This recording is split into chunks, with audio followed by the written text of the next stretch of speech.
Okay, so we're on vacation away from the vacation. So we're here at the Hard Rock Hotel in Penang and the kids are having a swim and we thought this would be a great time while I've got Pauline to talk about one of the things we get asked about all the time, which is traveling full time, the logistics behind that, like what you need to do, what you need to plan, what's involved with being on a trip like we are, where you travel full time or you settle down in a place overseas. Because obviously there's a lot involved with it that people don't realize that needs to happen to make sure it goes off without a hitch. Yeah. So we're going to talk about that. So the first thing I wanted to talk about is you need to start planning a trip like this years in advance. You can't just decide one day on a whim that you want to go and live overseas.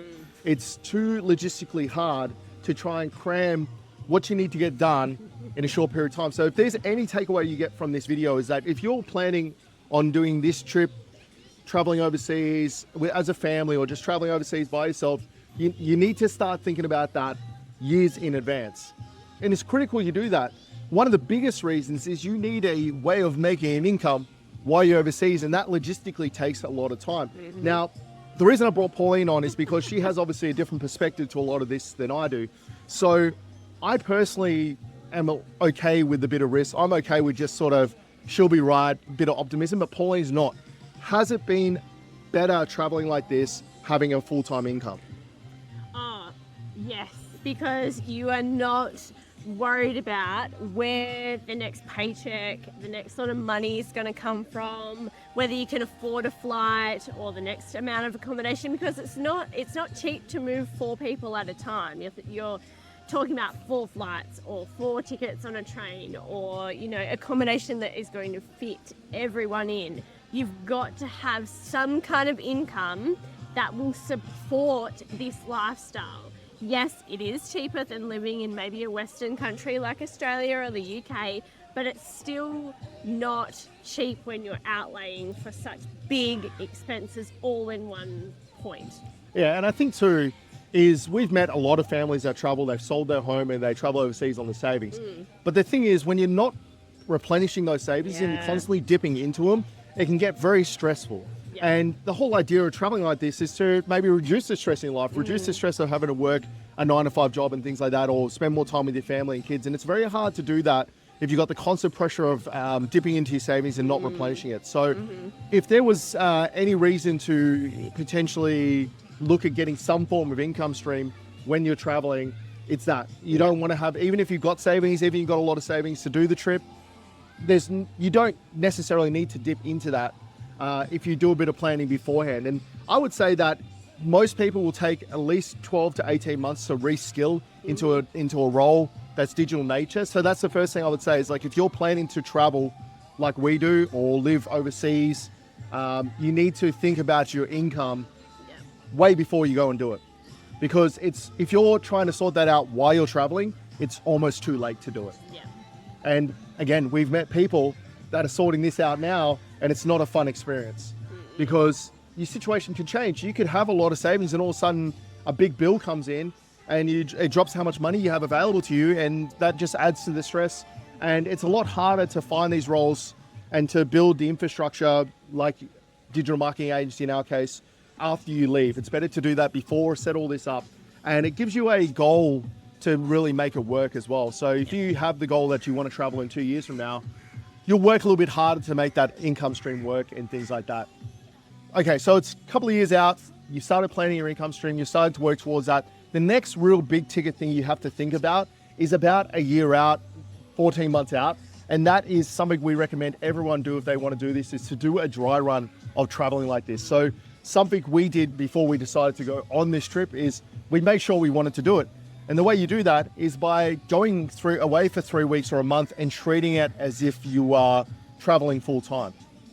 Yeah, so when going on this pretend, getting ready trip, you really do want to treat it like it would be you leaving Australia or leaving the UK to go on this big family adventure. Yes, it's a holiday, but we live in kind of a weird ethos where it's a holiday, but you work, but you have a lifestyle, right? So you've got to balance it out. So on this 3 to 4 week trip, You want to be doing your homeschooling if you're going to be homeschooling. You're going to be doing your work. Do you work in the morning? Do you work at night?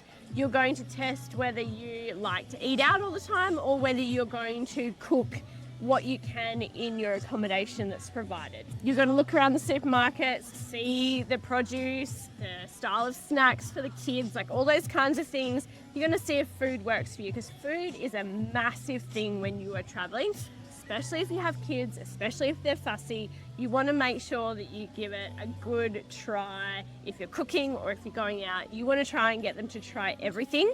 You don't want to get stuck, okay, with someone not eating something. You want to treat it like you're going to leave for 12 months or 2 years. That's what that month is going to look like, okay? Everything you would do in a normal day or a normal week, that's what you do. Plus you would do all the fun stuff, because that's what we're here for, right? You're going to go to that water park. You're going to go to that museum. You're going to plan these weeks as if you are traveling full time. This is your full-time dry run. Yeah, dry run.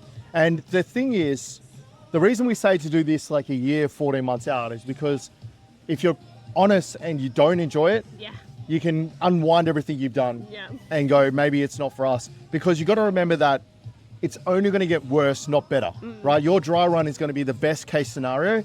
When you're actually traveling and the kids don't want to eat the food when you're traveling, or you don't necessarily like going out and seeing things, it can get very stressful, right? So you need to be, in this 3 weeks, 4 weeks, you really need to be honest with yourself and go, is this life for us? Because there's actually nothing worse than going and making the commitment that you're going to do this, being a month out and getting cold feet. And at least if you've done the trip, like this dry run, and you worked out that actually it is for you and you've enjoyed it and you can see it working, you're going to have more confidence to do the next steps, which is what we're going to talk about now. So before we continue, we should talk about our sponsor, which is us. The Escape Society Academy is a program that we built around how we make an income online, which is running a digital marketing agency. So we've been running our digital marketing agency now for almost 10 years. And that has allowed us to live this adventure. It also allows us to work full time together. We've been working together for 6 years now, and it has its ups and downs, but overall, it's definitely been worth it. So if you want to learn about how to make a sustainable income that can work around your 9-to-5 job until you're ready to go full time with it, click the link below and go and check it out and learn a little bit more about what we do. So let's get back to the video.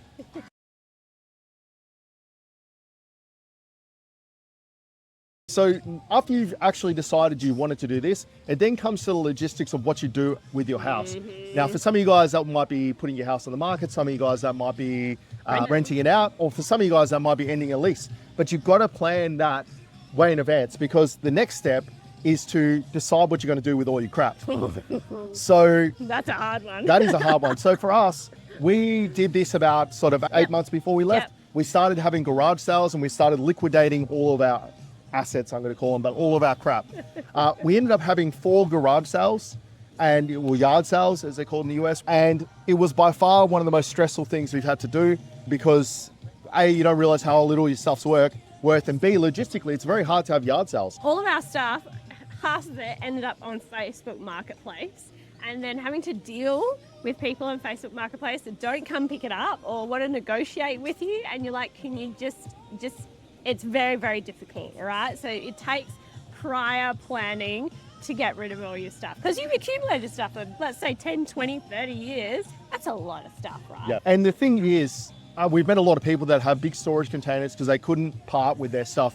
What I will say to everyone is that don't be afraid to sell your stuff. Firstly, you can sell your stuff, and if you need it again in the future, you can just buy it again. That's the thing. There's like, people don't realize that washing machine you own, you only have a sentimental value to it because you purchased it. But if you sell it, you can always buy another washing machine. And I suppose the ironic thing is you realize how little things are actually worth when you go to sell them to move. So when you do go back, you might just buy it secondhand because you know it's not worth much. And if you have to sell it again in the future, you'll be doing it. The next thing I would say is you need to really, if you're going to liquidate a whole bunch of stuff and sell a whole bunch of stuff, you really need to get your kids mentally prepared for that, because your kids obviously can get very attached to their stuff, especially if they've got a lot of it. And it takes a lot of warming the kids up to get comfortable with selling their things. How did we handle that with the boys? I can't really remember. I had a bit of PTSD because it was my job to organise yard sales, but Pauline mainly handled the kids in their mentality with this. Okay, so at the time, I did not realise how much stuff our kids had actually accumulated.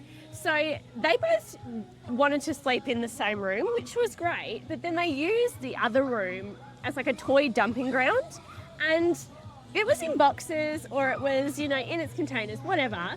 But then when we actually got it out and spread it across the floor, that was a lot of stuff, right? Getting the kids to be in this frame of mind to get rid of this stuff. We went through it maybe 6 to 8 months before we're talking to them about it. I was talking to them about it, how we were only taking a small suitcase for them and we had a big suitcase for each of us that could have stuff in it, right? It's not going to fit all these toys. So we went and I lined up 3 boxes in front of them. One was they can keep, and they can either keep that stuff at my mum and dad's house, because my mum, she was storing some of our stuff. So I said to them, that box, that can go and stay at Nana's, okay? That's your special items. But it can't overflow. That box is the size it is, and it can't get any bigger. Then we've got a rubbish box. Anything that's broken, anything that cannot be sold or donated, that's where it's going, in that rubbish box. And then we had a box that was donation or sell. So once we'd gotten down to these 3 boxes, we were all good. Each kid had a box of their own that was going to Nana's. There was a box of stuff that went in the bin, and then we were left with this donation or sell box. So then we went through that and we went, okay, is it okay to donate? Or is it really good that we could actually sell it and you could have some of this pocket money?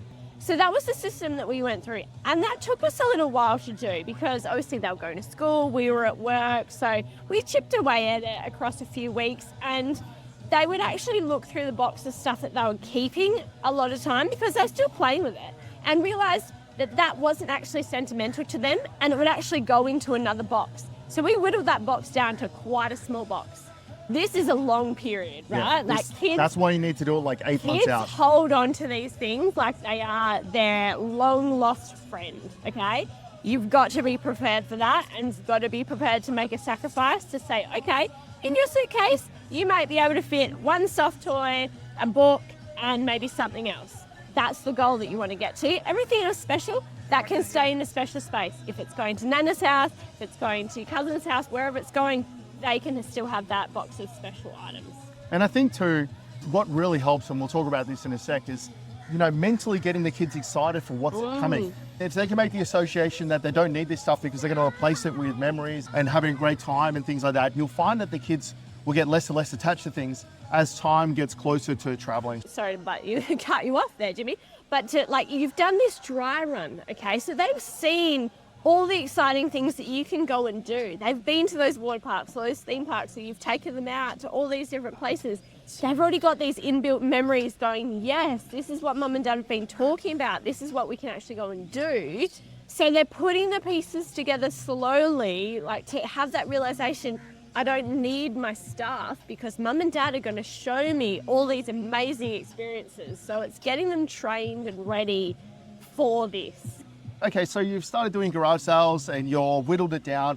We ended up with like a little storage container, probably 10 foot by 10 foot, this little box. That was enough. And then when we came back the second year, we got rid of that. We got rid of and everything. we literally have just our mattress now because we realized we didn't need all the rest of the stuff. But the next big ticket thing you need to sort out before you go is schooling.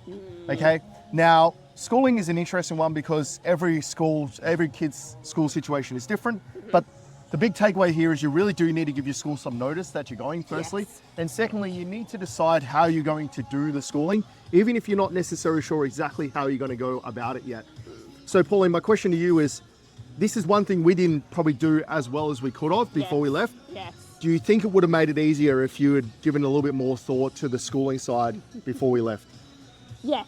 So I had left it to Jimmy because Jimmy was doing all the research on schooling. Now, if anyone knows Jimmy personally, he goes down a rabbit hole when he starts to research things, okay? So we had all these things that we were going to try and we were going to test, and we hadn't yet settled on one thing.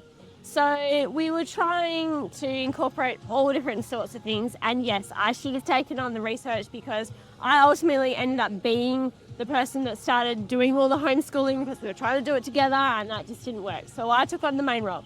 I should have known this from the start. I should have had some forethought. We were both trying to do it together. But yes, you need to look at all the different programs that are out there because there are so many. there's online, there's, you take books and you take pictures, and that there's just too many to even list, right?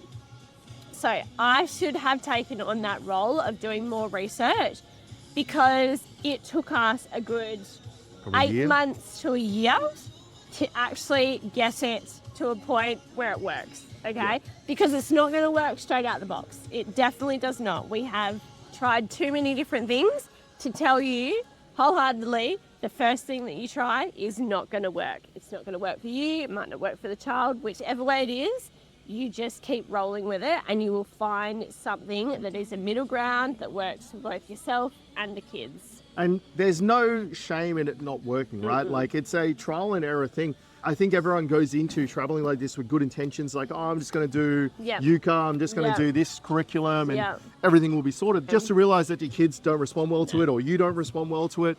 And we ended up settling on some middle ground where we do a combination of like a tutoring service, basically, Yeah. in combination with Pauline doing work with them, and then them doing handwriting as well. We found that's our middle ground, and we just focus mainly on English and math. But that seems to be the good middle ground, but that's 2 years of trial and error to get us to that point. So, yeah, this is the thing. I think of all the things that I was doing research on, that was the thing I was most overwhelmed about, Yep. because there were so many options. But your best bet is just to pick something, Yep.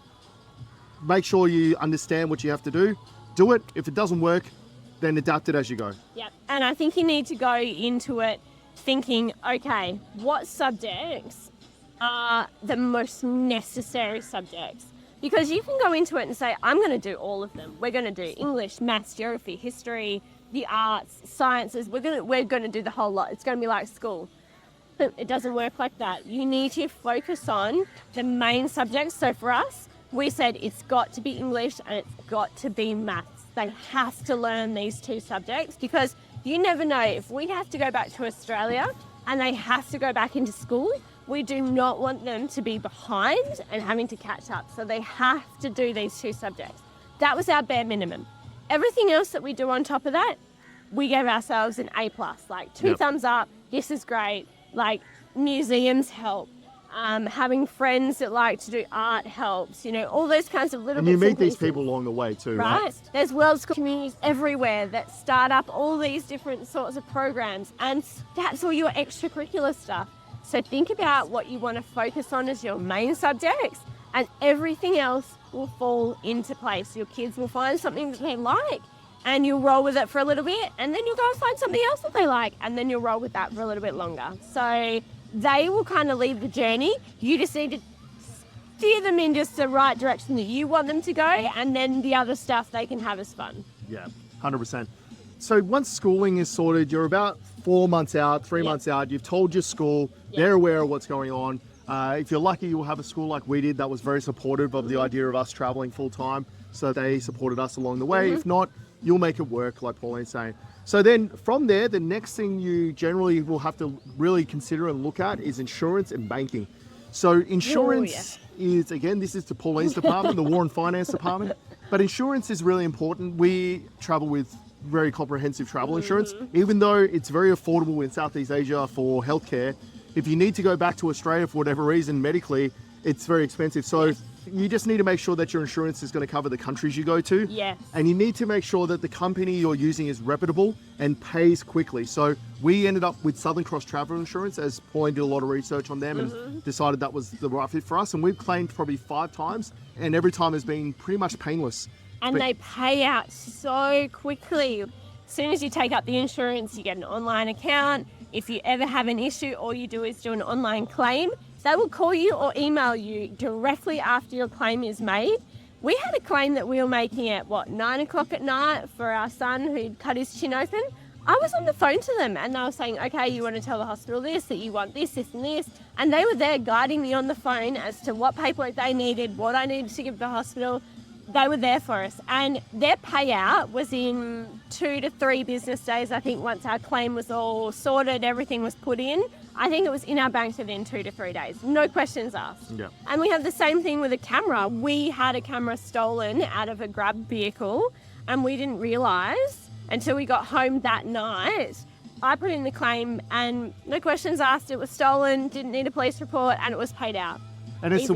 the one area I wouldn't skimp on. No. You don't need crazy insurance, but Yeah. you need insurance that there's not going to be some crazy loophole that means they're not going to pay. I would also recommend, I know a lot of people use nomad insurance companies, but I Yeah. would personally, I don't know about them. I like the idea of using an Australian company that's regulated in Australia because there's certain laws and regulations that Australian insurance companies have to follow, and even though you're overseas, you still follow all those. So Yeah. insurance is one of them. Banking is another one, and banking is one that people tend to like skim over, but it's actually really important to get the banking right because 2 is 1, 1 is none, 3 is a guarantee, 4 is even more, 5 makes you alive. I don't know, but like you need, a lot of people travel overseas and they only have one bank card. That scares me so much because we come with a minimum of 2. If you lose one or one gets blocked, you're left with only 1. Like, what do you do then? And if you're coming with 1 and that gets blocked or lost, you're left with none. So our situation is we each have a bank account that has a card. So that's 2 cards. We've then got another bank account that's shared that has a card. So that's 3 international cards. We then a Wise online that's just a digital card. So then we've got 4 options. We're in Malaysia, so we get touch and go, so that's 5 options. We have 2 credit cards as a backup, Australian credit cards, and another 2 cards to a debit account that we could use. It would cost us in fees, but we could use it. So I think we're up to like 8 or 9 options. And, Yeah. and you need to find a bank account that is international friendly. There's a lot of options out there. We chose Up Banking in Australia. The main thing you're looking for is not getting charged conversion fees, and international transaction fees. You can just find a bank that does that. Yeah. If you just There's go with your so local many bank, of them. you Yeah. won't be able to get that. Yeah. So that's all you have to look for there. But the main thing is redundancy. You need lots of redundancy because it only takes one of your cards to get eaten up by an ATM or one of your cards to get skimmed, which happens all the The time. amount of skimming we've had on our cards is unbelievable.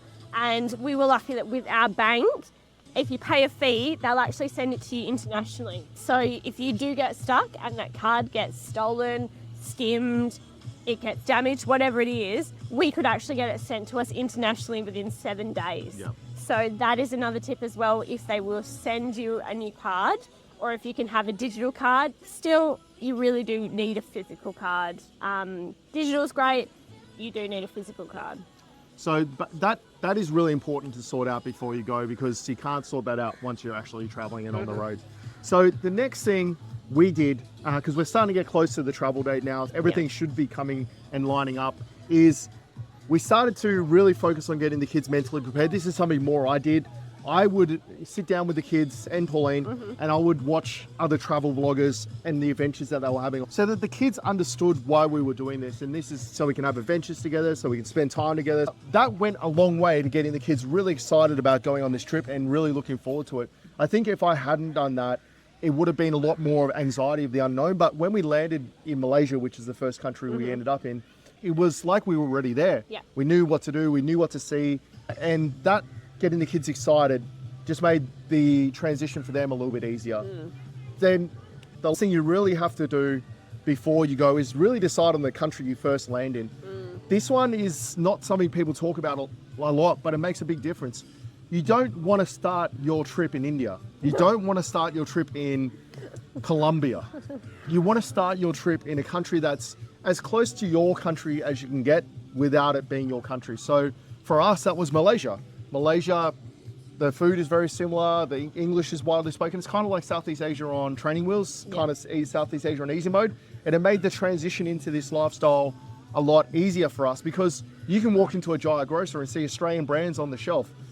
They drive on the same side of the road. You can go and speak to someone and they speak English. It made everything that much easier. You can order a dinner and say not spicy and they will understand you, because if you have a child that's screaming at you for food and gets a spicy meal, that is not what you need. So you can actually state to them not spicy and they will understand you. All right, so the final thing that you need to consider, and this is glossed over so many times by people, your SIM card that you've currently got in your country at the moment is important to keep, because this is linked to your bank accounts, it's linked to any of your authenticator apps. You may need codes while you're away. You cannot get rid of that SIM card, okay? So what do? You know that when you're going to get to a country and you're traveling, you're either going to have an eSIM or you're going to buy another SIM. That's totally fine. That's what you need to do once you get to that country. But you need to think about what you're going to do to keep that SIM card, that phone number that you've got in your current country, okay? We're from Australia, so our SIM card and number is linked to everything, right? MyGov, Centrelink, bank accounts. I can't stress this enough that that number needs to be kept, okay? So you need to look at deciding on a phone plan that can possibly still give you some international minutes or texts, because you may still have phone calls, you may still have texts from that number. We've got an elderly family member in a nursing home that we need to take those phone calls. So we decided to stay with a company in Australia that did international roaming plans. So whenever we run out of credit, we just top it up so that we've still got minutes or we've still got texts that will come through. So that is really important and something that really gets glossed over when you think about leaving your country. You still need to save that phone number. You cannot get rid of it. Yeah. So if you cover off all of these bases, you're pretty much going to be as prepared as you can be for a journey like this. Nothing will fully prepare you though. That's the other thing I want to say is you kind of have to go with the flow and get used to going with the flow. Yeah. But this will get you a long way to being prepped and ready for what's ahead. In the next video, what we're going to do is talk about the first couple of weeks of traveling like this and what to expect, some of the feelings you're going to feel, what to do when you get homesick, that kind of stuff, because we have experience with that as well. But in the meantime, if you have any questions that you'd like us to answer, we can do a follow-up video and cover any common questions or any questions you guys have about this journey. And if you haven't yet, make sure to check out all of our other videos where we talk about what it's like to travel like this, why we left Australia in the first place, and everything else that goes with that. Yep. So I'm Jimmy. And I'm Pauline. And we'll catch us all on the horizon.